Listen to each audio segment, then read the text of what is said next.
All right.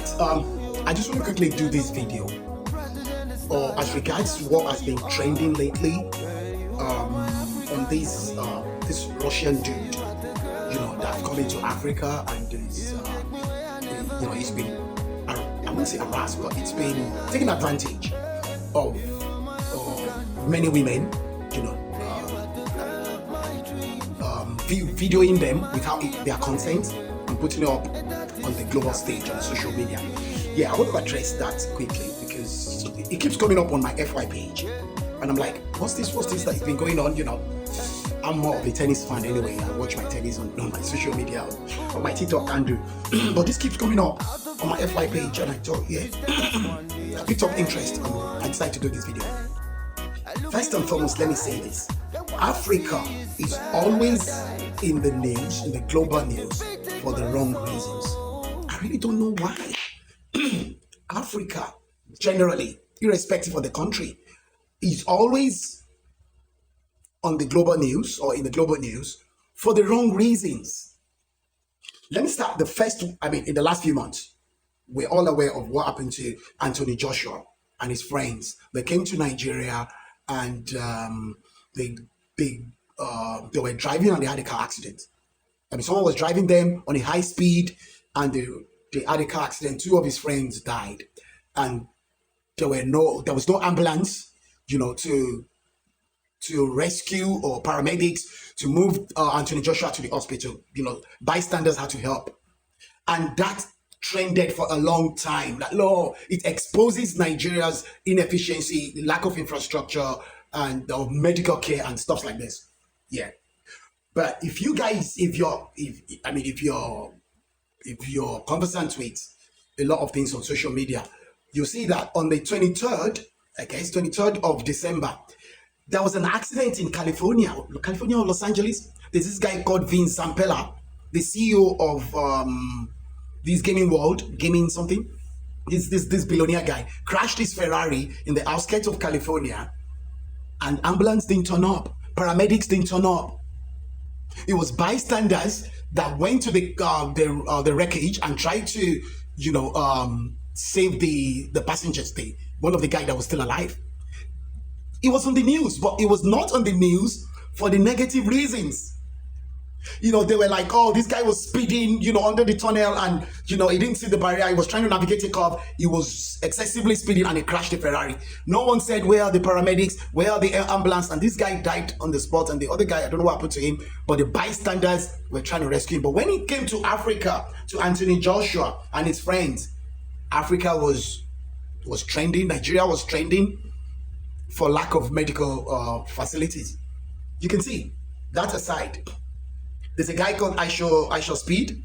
That guy, he was having a tour of Africa, and he went around everywhere. Thank God there was something positive. There was a good vibe. So Africans are, very welcoming, very sociable. They entertained him. He felt at home and all of it. Then he came to Nigeria. People were literally begging him on the street for money, for this, for help, for money.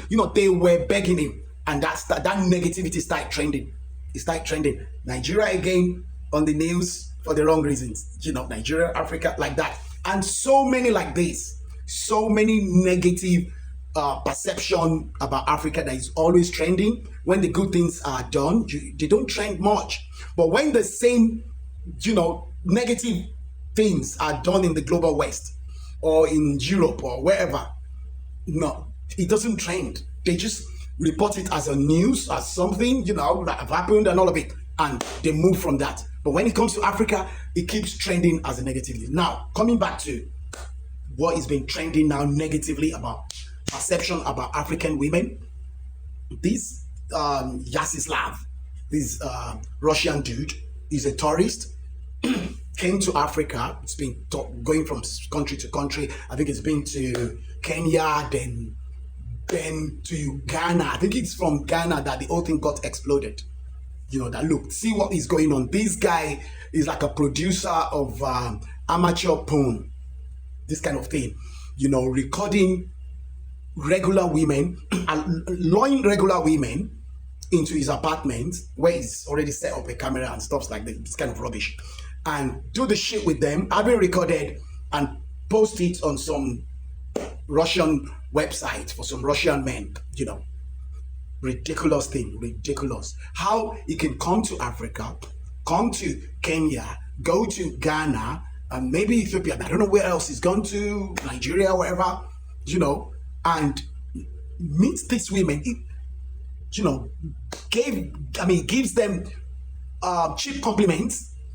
Oh, you look good, you look nice, follow me. You look this, you look down from Russia, don't speak English. Someone that can't even speak proper English. Because the guy is white, he's European, and he's good looking. These gullible women went after him,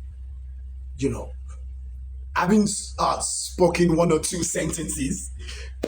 They exchange numbers, and boom, he invites them to his room, and he do the shit with them, and have it recorded and post on his amateur porn site or wherever place in Russia. However, this is where I'm going.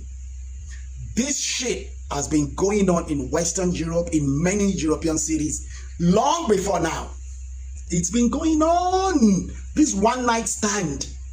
This guy he's meeting them on the first day, and he's doing the shit with them, he's sleeping with them or whatever. A lot in European cities, in the UK, in the US, in France, Germany, wherever, Scandinavian countries, many of these places. Just go out for a week. You can pick different girls for 1 week. You can pick 6 girls in 7 days. I'm telling you, you can. You can. 6 girls and have one night stand with all the girls in 7 days. And they're not going to ask you for a dime.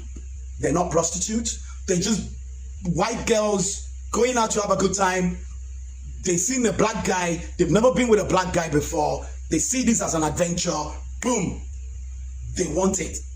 This has been going on for decades in Europe. No one is making any fuss about it. No one is talking about it. Most Africans too, African guys, migrate to global West, singles, even some married, and they engage in these things. They do these things. They go out on a Friday night, on a Saturday night, on weekdays, and they go have a shag with some white girls, whatever. And the white girls also always want to try these new black guys. They've not been with a black guy before. This is going to be adventurous. I'm going to have to try this. And they do. Go all over in the city centers. They're drunk and they're on rampage. They're on rampage. But the only thing you can't do over there is you cannot record them. You cannot do what this Yaroslav, this Russian dude, have done in Africa. It will be a criminal offense. You will be prosecuted. So I'm going to say, this guy should be located, he should be arrested, and he should be prosecuted. If myself as a black guy cannot go to Sweden or to any of the European city and pick up a random girl and do this shit and be recording it or be filming it and posting it somewhere, that would be ridiculous. That would be disgusting, to be quite honest. That would be disgusting. This is what this guy have come to do. This is what he has done in Kenya, in Ghana. I don't know where else he's gone to. So it's a double jeopardy for the ladies because there's a rumor going on that the guy is HIV positive and is spreading this virus. He's probably spread this virus to some of these ladies, and they're gonna spread it to some of them that are married to their husband or their boyfriend. And so I'm just gonna say, I don't know what you guys think is the lessons learned from this. What's the lessons learned? Let me know what